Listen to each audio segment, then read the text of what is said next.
देखो, कल मैंने आप लोगों को लास्ट क्लास में जो बताया था, outstanding expense.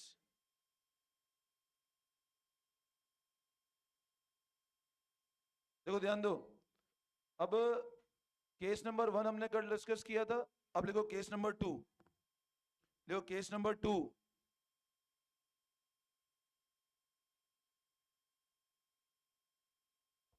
Write down case number 2।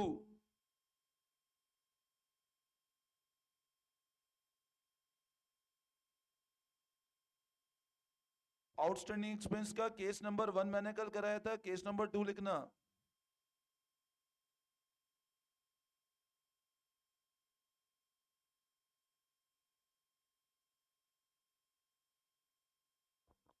Outstanding expense का केस नंबर 1 हमने कल किया था, केस नंबर 2 लिखो आप लोग।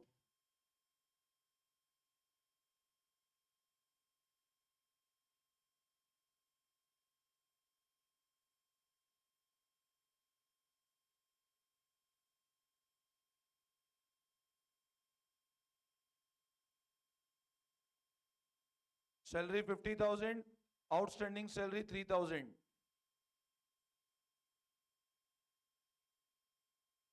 Write down case number 2।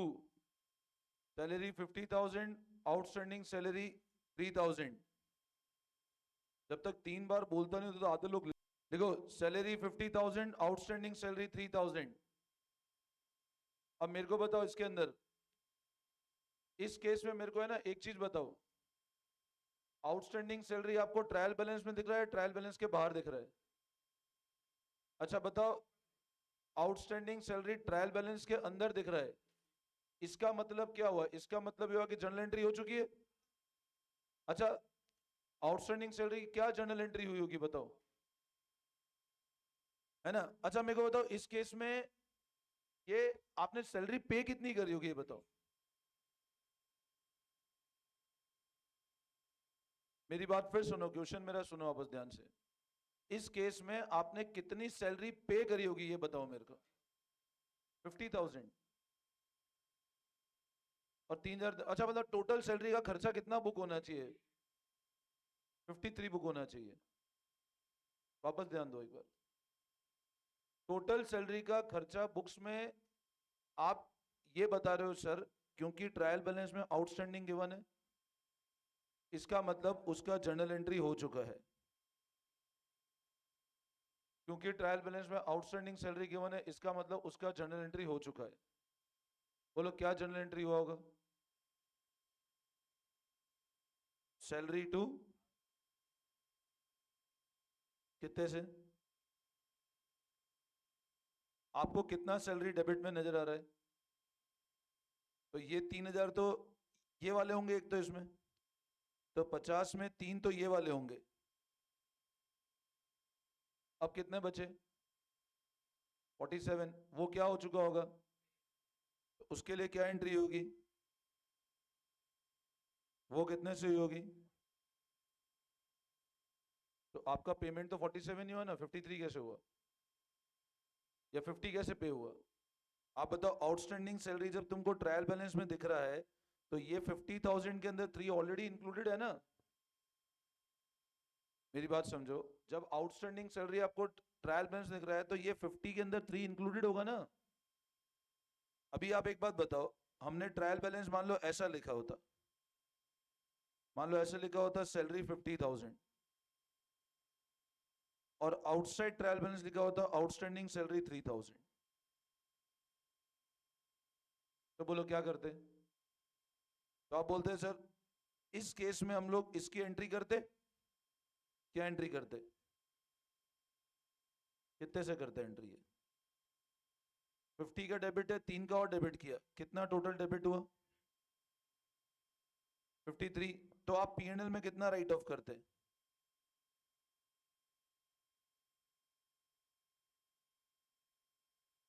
तो पीएनएल में 53,000 जाता, और बैलेंस शीट में लाइबिलिटी में क्या जाता? बट मेरे को बताओ, इस वाले पर्टिकुलर केस के अंदर आप बताओ, ये 50 के अंदर 3 ऑलरेडी इंक्लूडेड होगा ना? ये 50 के अंदर 3 इंक्लूड होगा ना? कैसे पता लगा इंक्लूड होगा? ट्रायल बैलेंस के अंदर है तो आपको जर्नल एंट्री करनी है क्या, बताओ। अच्छा बताओ, ये जो सैलरी है कौन सा नेचर है, एक्सपेंस है, तो इसको तो क्या करना है अपने को सिर्फ, और इसको कहाँ बताना है बैलेंस शीट में। तो अब 50 में 3000 जोड़ोगे क्या, जोड़ने ऑलरेडी इंक्लूडेड है ना जब ट्रायल बैलेंस के अंदर है। तो ऐसा पूछे सैलरी पे कितनी हुई इस केस में, तो आप बोलोगे 47 पे हुई। अच्छा बताओ इस केस में कितनी पे हुई, ये वाले केस में 50 पे हुई। समझ आया लॉजिक, ठीक है। तो अब वापस समझाऊंगे ये वाला पॉइंट, ठीक है। तो अब ये लिख लिया आप लोगों ने, ठीक है। अब तो अब इसका एडजस्टमेंट लिख लो आप। P&L में तो डायरेक्ट क्या हो जाएगा,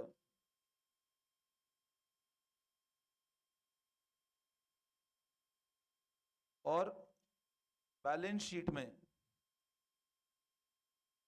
लाइबिलिटी साइड में आउटस्टैंडिंग सैलरी 3000, P&L में टू सैलरी 50,000 और बैलेंस शीट में आउटस्टैंडिंग सैलरी आ जाएगा 3000 का। हाँ वापस समझाता हूँ, एक बार नोटिंग कर लो फिर वापस समझाता हूँ। फ्री हैंड बना लो, स्केल से मत बनाओ, टाइम बहुत लग रहा है फिर, है ना। अभी ऐसे बहुत सारे एडजस्टमेंट पढ़ने हैं अपने को। आप फ्री हैंड छोटा सा एक फॉर्मेट बना लो, बोले फ्री हैंड, ठीक है ना।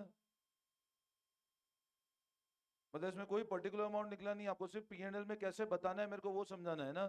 No need to write any particular amount while drawing P&L in this case.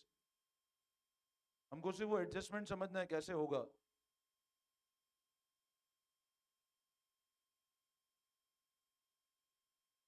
मैं फिर समझा रहा हूँ, फिर ध्यान देना एक बार, फिर से ध्यान देना एक बार आप लोग। अभी कॉपी कर लिया, कॉपी कर लिया। मैं फिर समझा रहा हूँ, फिर ध्यान देना। देखो मान लो ट्रायल बैलेंस में हमको गिवन है इस तरह से 75,000, और इधर लिखा है आउटस्टैंडिंग सैलरी 5,000। फिर ध्यान दे दो, सबसे पहले आप बताओ जब ये एडजस्टमेंट ट्रायल बैलेंस में गिवन है, इसका मतलब ये adjustment journal ledger everything has been done. इसका मतलब इसका सिर्फ क्या बाकी है बेटा, सॉरी जर्नल एंट्री भी हो चुका है इस एडजस्टमेंट का, सिर्फ फाइनल अकाउंट लिखना बाकी है। अब मेरे को बताओ सबसे पहले इस पर्टिकुलर सैलरी का नेचर क्या है, रिकॉल के अंदर एक्सपेंस है, डेबिट साइड है। तो आप बोलोगे सर एक्सपेंस है, तो बताओ क्या बैलेंस शीट में जा सकता है क्या एक्सपेंस, नहीं, तो इसको राइट ऑफ करना पड़ेगा। अब राइट ऑफ के लिए आप बोलोगे सर एंट्री ऐसे करेंगे हम लोग, तो आप जब ये एंट्री 50,000 75,000 से कर दोगे, अब ये वाले की एंट्री करने की जरूरत नहीं है ना, क्योंकि ऑलरेडी ट्रायल बैलेंस में मतलब ऑलरेडी एंट्री हो चुकी है। क्या एंट्री हुई होगी बताओ इसकी, सैलरी टू आउटस्टैंडिंग सैलरी। तो आप मेरे को बताओ जब आउटस्टैंडिंग सैलरी 5,000 ट्रायल बैलेंस के अंदर है, तो सैलरी पे कितना किया होगा हम लोगों ने, 70, 75 माइनस 5, आपने सैलरी पे कितना किया होगा, 70,000। तो अब मेरे को एक बात बताओ, जब आप P&L बनाओगे तो राइट ऑफ तो पूरा ही करना है ना अपने को, तो ये वाला पूरा अपन ने राइट ऑफ कर दिया। और ये 75 में 5 इंक्लूड क्यों है, क्योंकि एंट्री होगी तभी तो। अच्छा एंट्री के अंदर जब आउटस्टैंडिंग है तो सैलरी डेबिट भी तो हुई होगी, तो जब सैलरी 5,000 डेबिट हुई तो इसमें इंक्लूड हो गया ना। समझ में आया। तो अब मेरे को एक बात बताओ, आउटस्टैंडिंग सैलरी क्या आ जाएगी बैलेंस शीट में, कितना, बस हो गया एडजस्टमेंट ये वाला। बोलो समझ में आया, क्लियर है, ठीक है। यहां तक कोई डाउट। अब लिखो इसी में केस नंबर 3, एक और लिखना केस नंबर 3। मैं आउटस्टैंडिंग में एक दो एडजस्टमेंट और समझा रहा हूं, लिखना आप। अब मान लो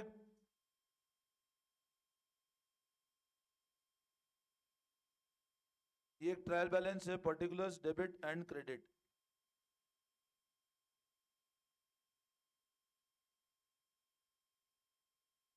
ठीक है, 12% loan from State Bank of India 3 lakh, 12% loan from State Bank of India 3 lakh,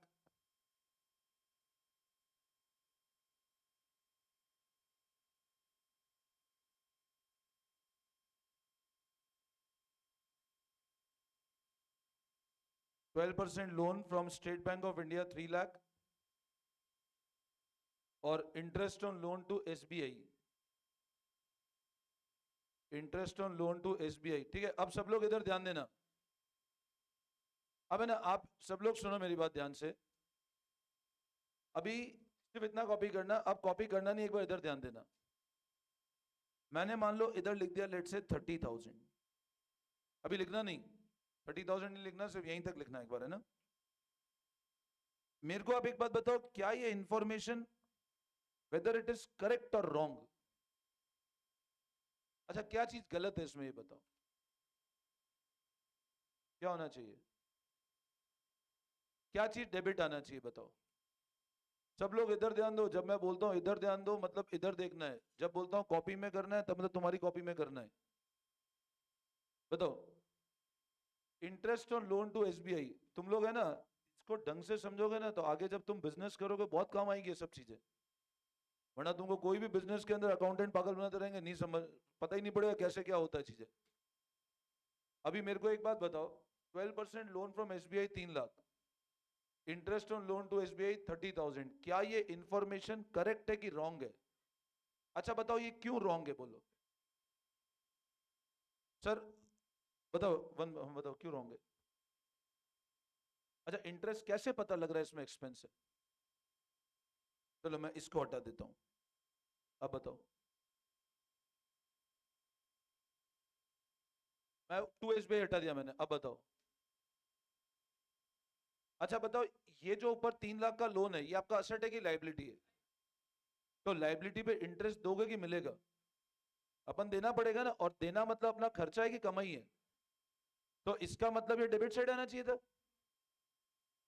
2 SBI से तो समझ में आया, चलो सर अपने को देना है।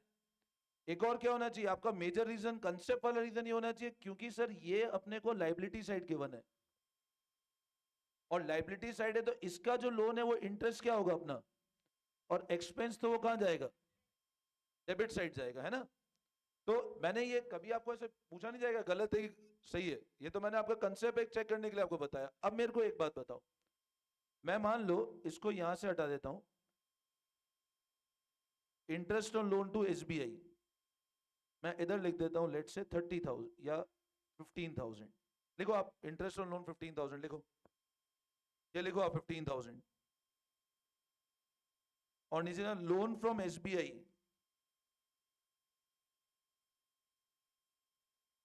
was taken on 1st October 2023, year ending 31st March 24।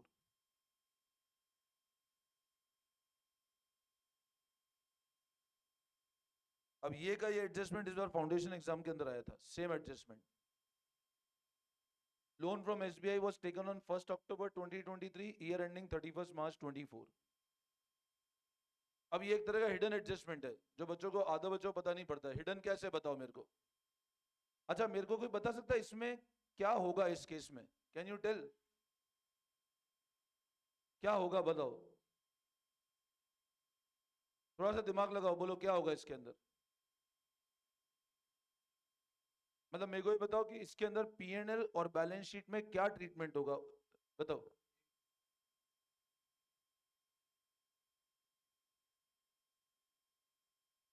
थोड़ा सा दिमाग लगाओ, इतना आसान होता तो पूछता नहीं मैं तुमसे। अरे वो तो ठीक है, loan from SBI balance sheet में इंटरेस्ट, बट आपको मेजर क्या चीज है मेरे को ये बताओ इसमें। इंटरेस्ट का जर्नल हो चुका है, अच्छा बताओ इसमें पीएनएल में इंटरेस्ट कितना जाएगा, मेरे को ये बताओ चलो। What is the amount of interest that will be charge to PNL? 15,000। आप बोल रहे हो सर पीएनएल में इंटरेस्ट चार्ज करें 15,000 रुपए, मैं इधर लिखता हूँ टू 15,000, ठीक है। कितने लोग एग्री करते हैं सर ये सही है या गलत है? जो सही बताएगा उसे चॉकलेट दूंगा। हाँ, तो क्या करेंगे बताओ सोनाक्षी? हाँ बताओ, सोचो, बोलो। तो क्या करना चाहिए अच्छा बताओ, 18 होगा तो फिर बाकी 3,000 क्या चीज है? 18 तो दिख ही नहीं रहा है मेरे को। गलत वैल्यू लिखी, नहीं गलत नहीं, सही है वैल्यू। बोलो बोलो बोलो। ये ठीक है, 1 पॉइंट तक तो आया, 18,000 तक। 18,000 क्लियर है। 18,000 तक तो ठीक है। अब इसके बाद मेरे को बताओ सर, अच्छा बैलेंस शीट में कितना जाएगा ये बताओ। एक तो 3 लाख लोन जाएगा, और बैलेंस शीट में और कुछ जाएगा क्या? बोलो। गुड। कितना अमाउंट? गुड। देखो आप समझो, 3,000 रुपए का इंटरेस्ट आउटस्टैंडिंग है ना, ये हिडन एडजस्टमेंट हुआ। मेरे को एक बात बताओ, आपको 15,000 का इंटरेस्ट यहां दिख रहा है। Now what does this 15,000 means? अच्छा ये डेबिट कैसे आया होगा सोचो। आपने पे किया होगा, आपने एंट्री करोगे interest on loan to SBI to bank, 15,000 रुपए आपने पे कर दिए। जबकि इंटरेस्ट बनता कितना था? आप बोलोगे सर इंटरेस्ट था 3 लाख का, 12%, 36,000 रुपए। और 6 महीने क्यों? क्योंकि लोन लिया ही कौन सी तारीख को अपन ने, और 31 मार्च ईयर एंड हो रहे। तो लोन के टोटल इंटरेस्ट कितना बनता था अपना बताओ? 18,000। यस और नो? अब मेरे को बताओ, टोटल इंटरेस्ट बनता था 18,000, बुक्स में दिख रहा है 15,000, मतलब 3,000 रुपए देना बाकी है ना अपने को, और 3,000 की एंट्री नहीं हुई अभी तक। टोटल इंटरेस्ट तो 18 बनता, आपको ये क्लियर होना चाहिए। जब 18 बनता है तो अपना 15,000 क्यों खर्चा बुक हुआ? अब 15,000 खर्चा बुक हुआ मतलब अपने पे 15 करा और 3,000 देना बाकी है। यस और नो? 18,000 कैसे बना वही बता देते हैं। अब बताओ, 3 लाख पे 12% कितने महीने का होगा? सबसे पहले चेक करो इंटरेस्ट। आपने लोन कौन सी तारीख को लिया? 1 अक्टूबर को। 1 अक्टूबर से लेकर के 31 मार्च 24 तक, बोलो कितने महीने का इंटरेस्ट हुआ? 6 महीने के दिन है। तो बताओ इंटरेस्ट का अमाउंट कितना होगा? आप बोलोगे सर इंटरेस्ट का अमाउंट है 3 लाख का, कितने महीने के लिए? कितना आता है? ये टोटल इंटरेस्ट 18,000 रुपए। यस और नो? ठीक है, कॉरे कॉपी इसको पहले। टोटल इंटरेस्ट अमाउंट,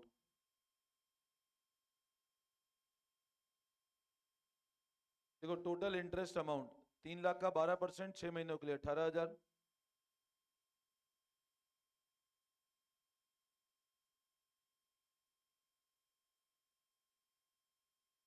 और इंटरेस्ट पेड, ये कैसे पता लग रहा है इंटरेस्ट पे हो गया? क्योंकि ट्रायल बैलेंस में दिख रहा है। तो बोलो कितना इंटरेस्ट ड्यू है? और ये जो ड्यू है क्या है अपनी? लाइबिलिटी, एक तरह से आउटस्टैंडिंग इंटरेस्ट है ना।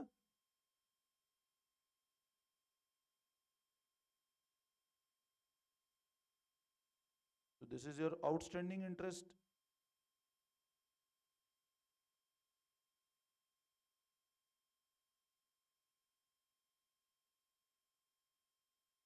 वापस समझाऊं क्या ये वाला पॉइंट?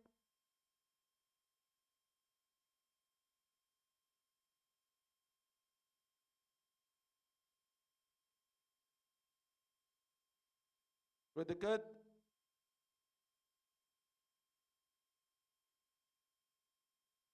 तो अब मेरे को बताओ, एक बनाओ पीएनएल। देखो to interest 15,000, add outstanding interest 3,000, तो आउटर में लिखो 18,000 रुपए। और एक बनाओ बैलेंस शीट। लाइबिलिटी साइड में एक तो 12% लोन आएगा 3 लाख का। अच्छा बताओ, आउटस्टैंडिंग इंटरेस्ट पूरा 18,000 कर दें क्या? सिर्फ जो बाकी है देना वही आएगा ना यहाँ पे। कितना देना बाकी है? तो लिखो आउटस्टैंडिंग इंटरेस्ट 3,000 रुपए का। लो समझ में आया? तो पीएनएल में ऐड कर दो आउटस्टैंडिंग इंटरेस्ट। 15,000 तो पे हो गया, आउटस्टैंडिंग 3,000 बाकी है देना। और बैलेंस शीट में लाइबिलिटी साइड बता दो, 12% लोन 3 लाख और आउटस्टैंडिंग इंटरेस्ट 3,000 रुपए।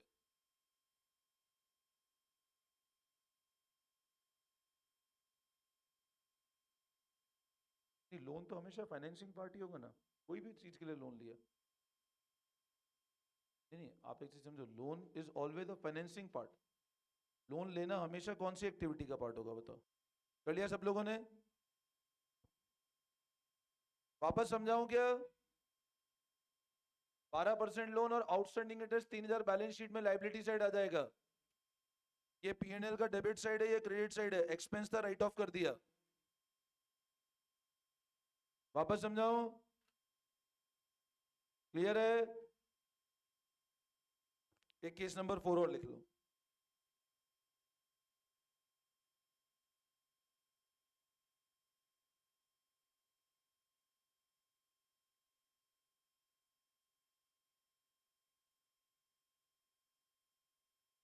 देखो, रेंट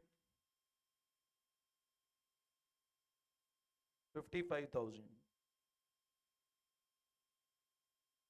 और the rent is paid for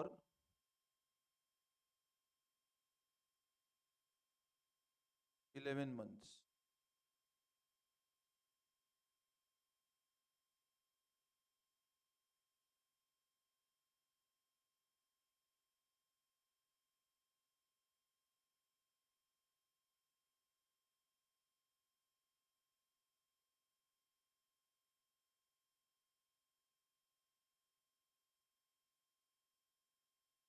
अब बताओ, रेंट 55,000, रेंट 11 महीने का पे किया। बोलो क्या मतलब हुआ? अब 55,000 का रेंट है और आपने 11 महीने का रेंट पे किया है, मतलब अच्छा, ये 55,000 कितने महीने का होगा?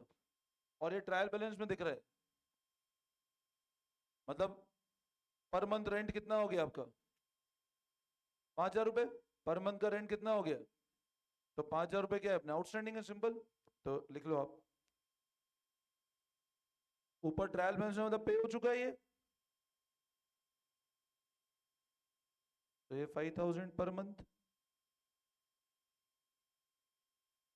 तो आप क्या करोगे, एक बनाओगे पीएनएल 55,000 एट आउटस्टैंडिंग रेंट 5,000, तो ये आएगा 60,000 रुपए। टोटल 12 महीने का होना चाहिए ना। और बैलेंस शीट में क्या करोगे इसको? आउटस्टैंडिंग रेंट 5,000 रुपए। बोलो क्लियर है? करो कॉपी फटाफट।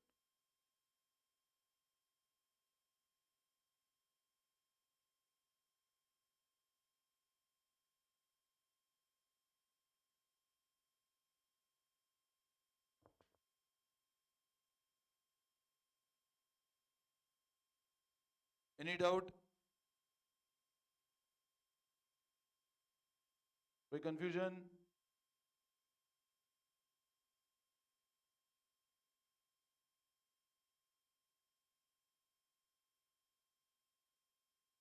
तो अक्रूवल नेचर में अपना ये पहला एडजस्टमेंट होता है आउटस्टैंडिंग। यहां तक क्लियर है पूरा?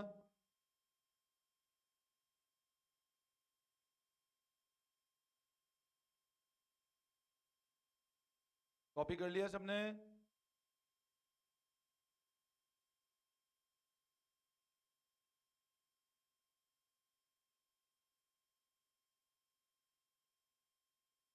ठीक है, इसको हटा रहा हूं मैं अब, है ना?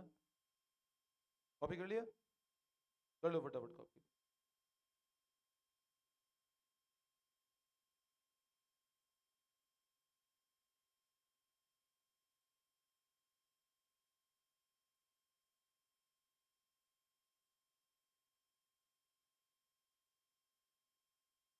हो गया? ठीक है, अब लिखो नेक्स्ट। नेक्स्ट लिखो प्रीपेड रेंट या prepaid expense. Now what is meaning of word prepaid? Paid but, तो लिखो आप, इट मींस अमाउंट पेड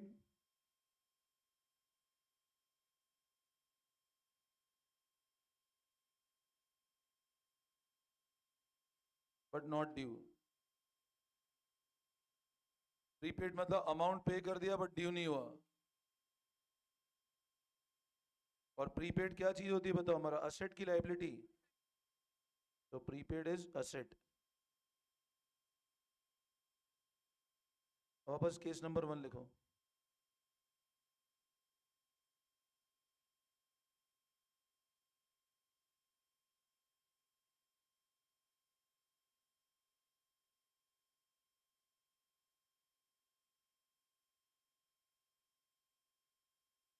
ये ट्रायल बैलेंस है और नीचे लिखो prepaid rent 10,000। Now this is your trial balance in which rent is given on debit side 50,000 और prepaid rent बोल रहा है 10,000 है।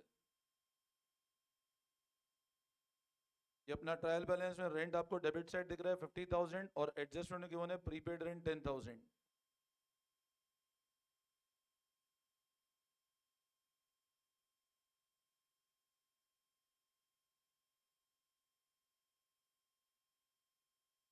फटाफट करो कॉपी इसको।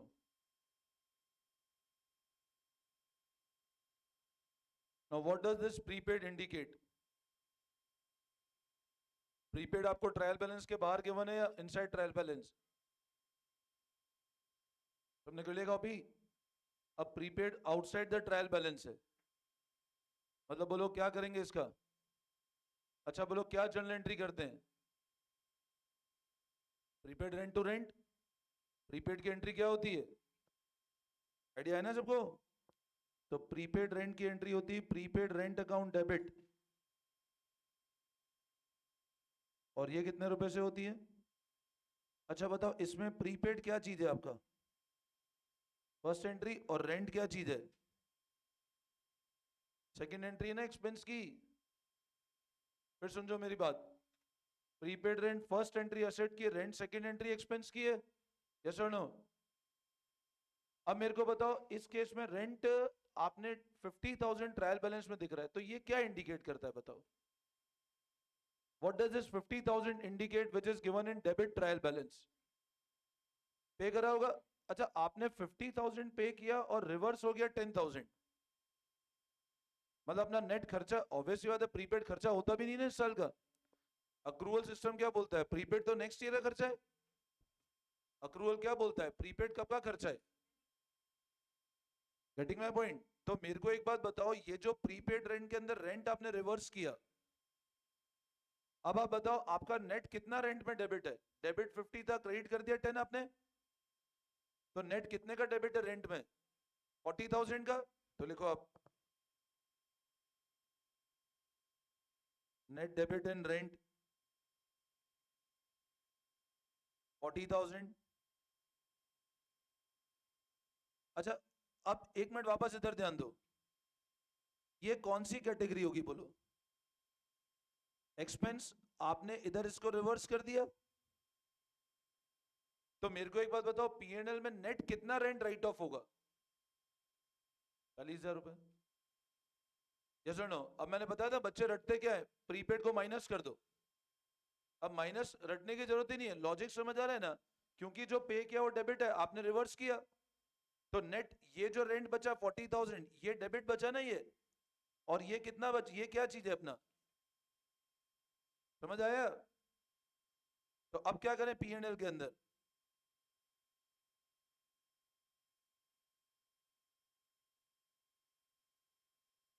लेस क्या कर दोगे आप? तो बोलो आउटर में कितना लिखें? और बैलेंस शीट में क्या लिखें?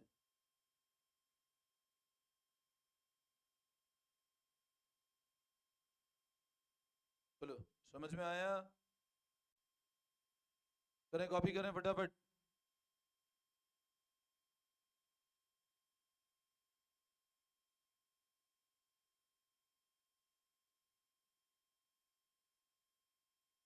पीएनएल में टू रेंट लेस प्रीपेड और बैलेंस शीट में असेट साइड लिख दो प्रीपेड रेंट।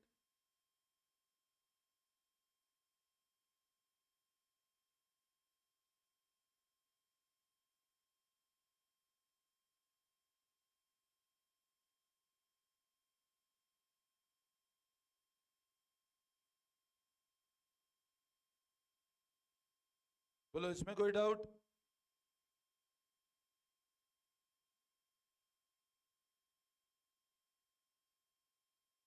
पीएनएल में टू रेंट 50 लेस प्रीपेड, और बैलेंस शीट में असेट साइड लिख दो प्रीपेड रेंट। सबने कर लिया? Any confusion?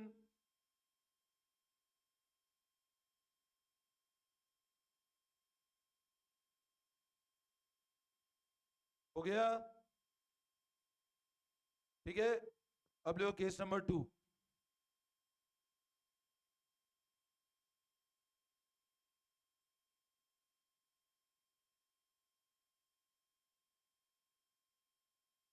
वापस ऐसे फॉर्मेट बनाओ, पर्टिकुलर्स, रेंट।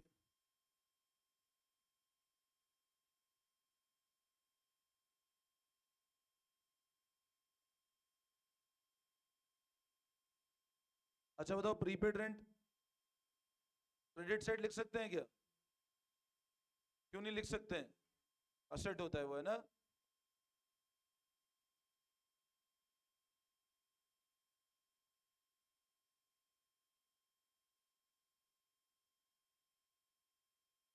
अच्छा, अब मेरे को एक बात बताओ, इन दिस केस, अब सब लोग प्लीज ध्यान देना, वापस इधर, सब लोग इधर ध्यान दो। बताओ, प्रीपेड रेंट आपको कहां दिख रहा है? ट्रायल में। अच्छा बताओ, रेंट कितना पे किया होगा अपन ने इस केस में? 70 पे किया होगा।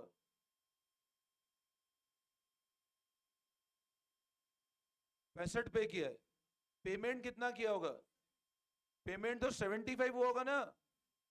भाई आप एक बात बताओ, प्रीपेड रेंट आपको अगर इधर दिख रहा है, तो इसका मतलब ये 70 में 5 एडजस्टेड है ना? आपने एंट्री क्या करी, प्रीपेड रेंट टू रेंट, तो ये जो 70,000 है इसमें 5 लेस करना है या हो चुका है? कैसे पता लग रहा है हो चुका है? क्योंकि ट्रायल बैलेंस के अंदर गिवन है, और जब ये फिगर ट्रायल बैलेंस के अंदर गिवन है तो इसका मतलब आपने 75 माइनस 5 तभी तो आएगा ट्रायल, मतलब ये 70 में प्रीपेड रेंट माइनस हो चुका होगा ना? यस और नो? तो मेरे को एक बात बताओ कि ये जो प्रीपेड रेंट है, ये तो बैलेंस शीट में सिर्फ कहां जाएगा? अच्छा बताओ, इस 70 में 5 दोबारा लेस करूं क्या पीएनएल के अंदर लिखने के लिए? क्यों नहीं लेस करें? क्योंकि ऑलरेडी एडजस्टेड है। आपने जब प्रीपेड रेंट की एंट्री करी, प्रीपेड रेंट टू रेंट, तो आपने रेंट पे किया हुआ 75, और 5,000 माइनस हो गया है यहाँ पे। समझ में आया? तो इस केस में क्या करें बताओ, इसमें क्या कर दें? और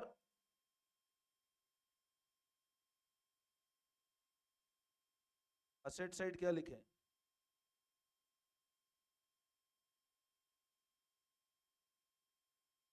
बोलो, समझ में आया?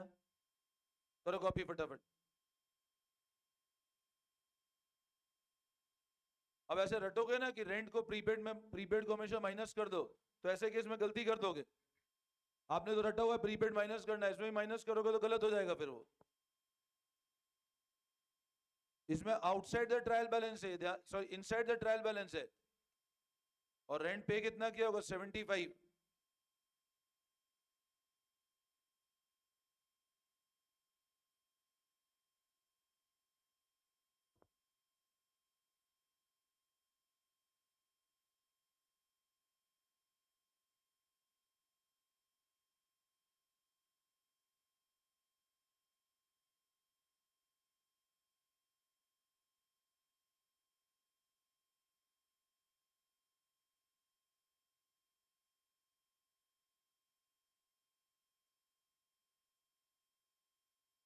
बोलो, समझ में आया?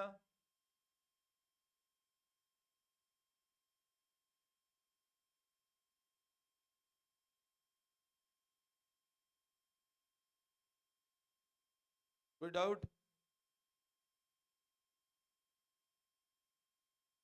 कॉपी कर लिया सबने? सबने कर लिया कॉपी? एक और लिखो, केस नंबर 3। क्या अभी तो 10:55 हुआ है? चलो चलो लिखो केस नंबर 3, लिखो, लिखो case number 3।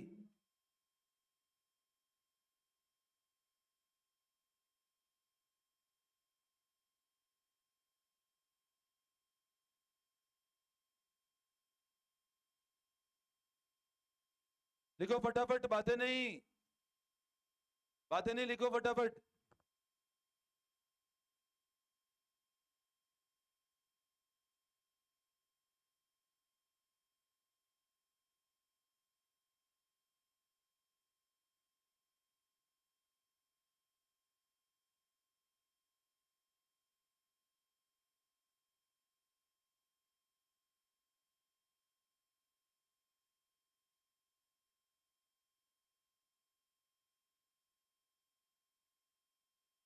Insurance premium is paid per annum till 31st May 24, year ending 31st March 24. Insurance 60,000 है। केस नंबर 3 में इंश्योरेंस 60,000 है और आगे बोल रहा है insurance premium is paid per annum till 31st May 24 और ईयर एंडिंग 31st March 24।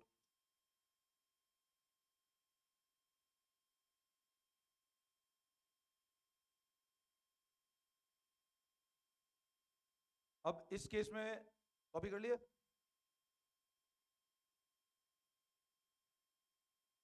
इसमें क्या बोल रहा है, insurance premium paid per annum. Now what is meaning of per annum? मतलब साल भर का इंश्योरेंस प्रीमियम देते हैं हम लोग। अब साल भर का देते हो, आपका लास्ट ईयर पॉलिसी खत्म हो गया होगा इस दिन, आपने वहां प्रीमियम पे किया। अब प्रीमियम साल के हिसाब से थोड़ा दोगे, अकाउंटिंग एंड हो रहा तब तक ही दोगे। आपने मान लो इस दिन प्रीमियम पे किया, अब ये प्रीमियम की वैलिडिटी कब तक है? अब बोलो भाई हमारा तो 31 मार्च को ईयर एंड हो रहा है, तो 10 महीने का भी दूंगा, 2 महीने का अगले साल दूंगा, ऐसा तो पॉसिबल नहीं है ना। तो साल भर का दिया आपने। अब मेरे को एक बात बताओ, आपने कितने महीने का एक्स्ट्रा दिया जो अगले फाइनेंशियल ईयर में जा रहा है? आपका ये ईयर तो 31 मार्च को एंड हो गया ना, तो अगले फाइनेंशियल में अप्रैल 24 और जिसका पेमेंट आप इस साल ही कर चुके हो। तो अब मेरे को बताओ, इंश्योरेंस जनरली आप बोलोगे सर कौन सी कैटेगरी में जाएगा, और आप बोलोगे एक्सपेंस है तो क्या होना चाहिए इसको। लेकिन मेरे को एक बात बताओ, क्या आप 60,000 रुपए राइट ऑफ कर दोगे क्या इस साल? क्यों नहीं कर सकते हो 60,000 राइट ऑफ? क्योंकि आपके ये 12 महीने का प्रीमियम, उसमें 2 महीने तो नेक्स्ट ईयर में जा रहा है ना।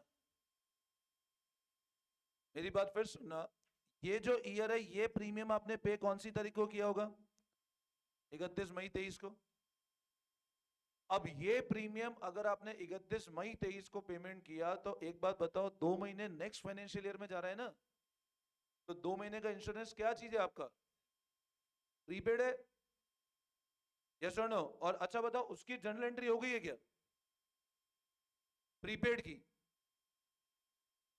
नहीं हुई है ना। कहां दिख रहा है अपने को प्रीपेड की? तो प्रीपेड की तो एंट्री करेंगे। तो लिखो इसके अंदर, देखो इसमें प्रीपेड इंश्योरेंस,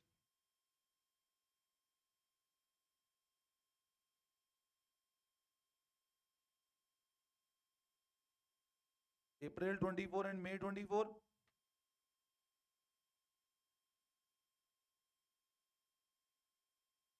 5,000 का प्रीपेड है।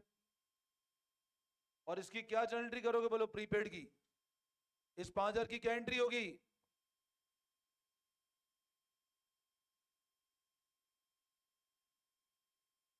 Prepaid insurance to insurance 10,000, sorry, इस 10,000 की एंट्री करेंगे बताओ। Prepaid insurance to insurance,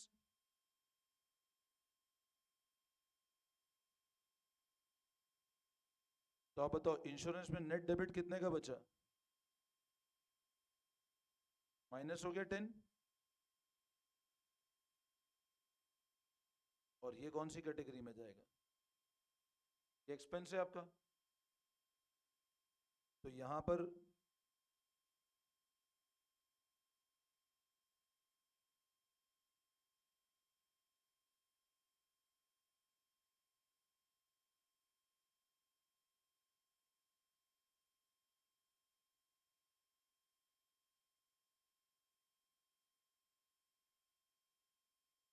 PNL में टू इंश्योरेंस 60,000 लेस प्रीपेड 10,000, तो आउटर में लिखो 50,000।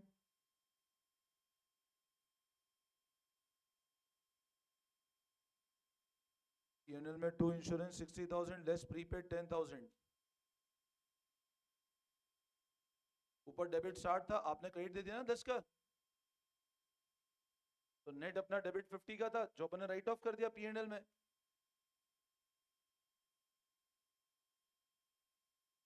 वापस समझाऊंगा इस पॉइंट को।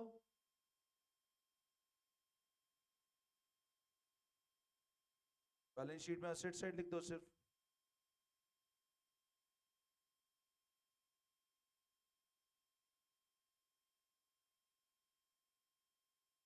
प्रीपेड इंश्योरेंस 10,000,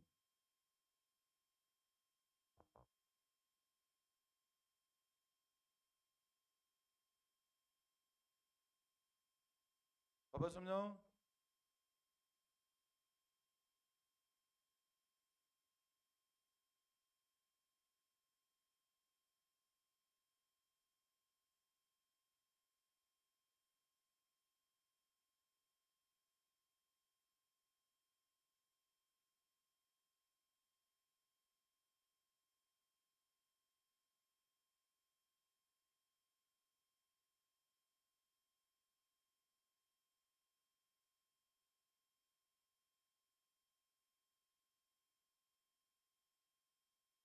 हो गया?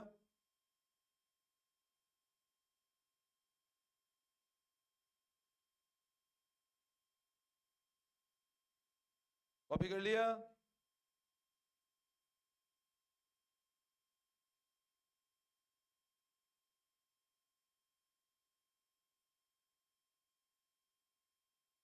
कर लिया कॉपी? ठीक है, अब लिखो नेक्स्ट हेडिंग। चलो चलो लिखो लिखो फटाफट, लिखो अक्रूड, लिखो लिखो इनकम ड्यू, देखो income due but not receive,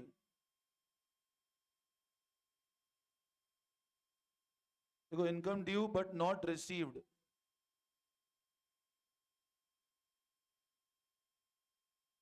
and it is the asset. Accrued income पता है ना, accrued income is income due but not receive, और अक्रूड इनकम क्या चीज है? अपना असेट है। Income due but not receive and it is the asset.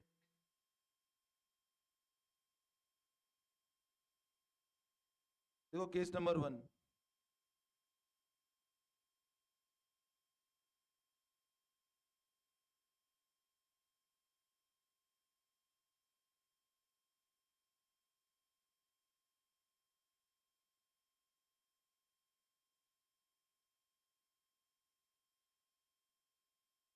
देखो केस नंबर 1, बातें नहीं, तो केस नंबर 1,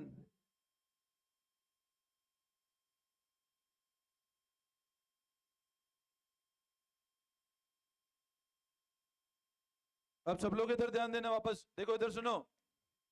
अब है ना, एक बार 1 मिनट इधर ध्यान दो। देखो accrued income, accrued income, accrued income मतलब क्या होता है? Income due. अब ये रेवेन्यू की बात कर रहा हूं मैं, मैंने रेंट या क्रेडिट साइड लिखा, गलत है। अच्छा चलो मैं नीचे एक एडजस्टमेंट लेता हूं, अक्रूड रेंट 10,000, बातें नहीं, इधर ध्यान दो। देखो मैंने लिखा रेंट क्रेडिट साइड 70,000 और एडजस्टमेंट अक्रूड रेंट 10,000। अब बताओ इसका मतलब ये रेंट एक्सपेंस है कि रेवेन्यू है? ये रेंट क्या चीज है अपना?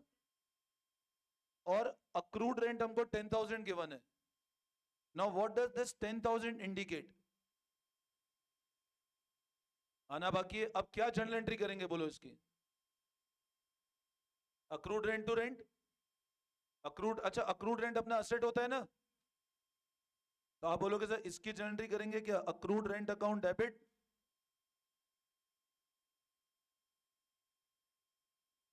तो बताओ अब रेंट में कितना टोटल क्रेडिट हो गया? तो आपका रेंट जो क्रेडिट हुआ, और अब ये 80,000 क्या चीज है अपना? ये रेवेन्यू है। एक बार सब लोग प्लीज ध्यान से सुन लेना, रेंट हमको क्रेडिट्स, अच्छा ये 70,000 क्या रिप्रेजेंट कर रहा है? जो रेंट रिसीव हो गया, ये 10 क्या रिप्रेजेंट कर रहा है? अब बताओ, ये अगर आना बाकी है तो ये आपका असेट है, और ये क्या है अपना? अब बताओ, रेंट क्रेडिट में 80 है, तो क्या करना बाकी है इसको? तो राइट ऑफ करेंगे। अब इसको राइट ऑफ कैसे करेंगे बताओ? इसका बैलेंस क्या है? इसका बैलेंस क्या है? क्रेडिट है, तो कैसे राइट ऑफ करें बताओ? रेंट टू P&L, ऐसे ही करेंगे राइट ऑफ। यस और नो? तो अब मेरे को बताओ, इस केस में क्या करेंगे बोलो P&L में?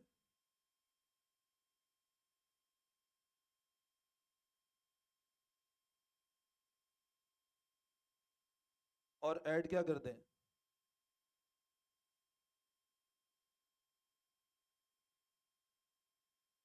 बोलो, समझ में आया? तो करो कॉपी फटाफट। पहले ये करो, accrued rent to rent, rent credit 80, इतना करो कॉपी फटाफट पर।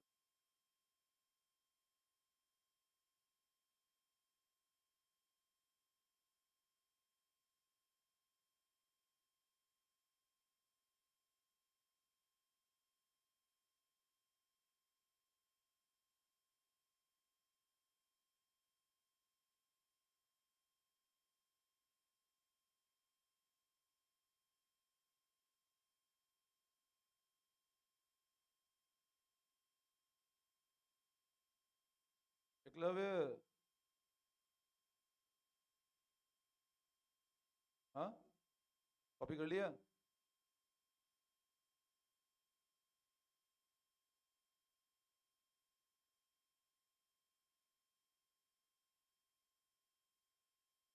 अब P&L में ऐसे लिखो, bye rent 70,000, add accrued rent 10,000। Balance sheet में कितना जाएगा बताओ? असेट और लाइबिलिटी? असेट।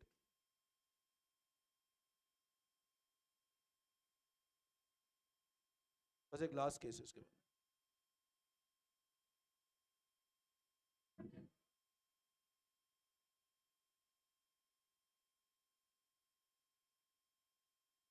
देखो, अभी अगर मेरे को पढ़ाना है तो 1 घंटे भी तुम कुछ नहीं बोल पाओगे, अगर मेरे को पढ़ाना है तो, है ना?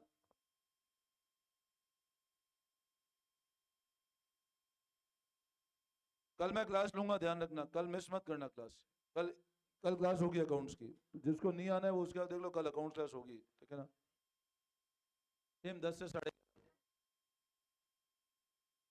9 to 10:30 रख लेते हैं, फिर टेस्ट हो जाएगा, है ना? नहीं, पहले टेस्ट नहीं।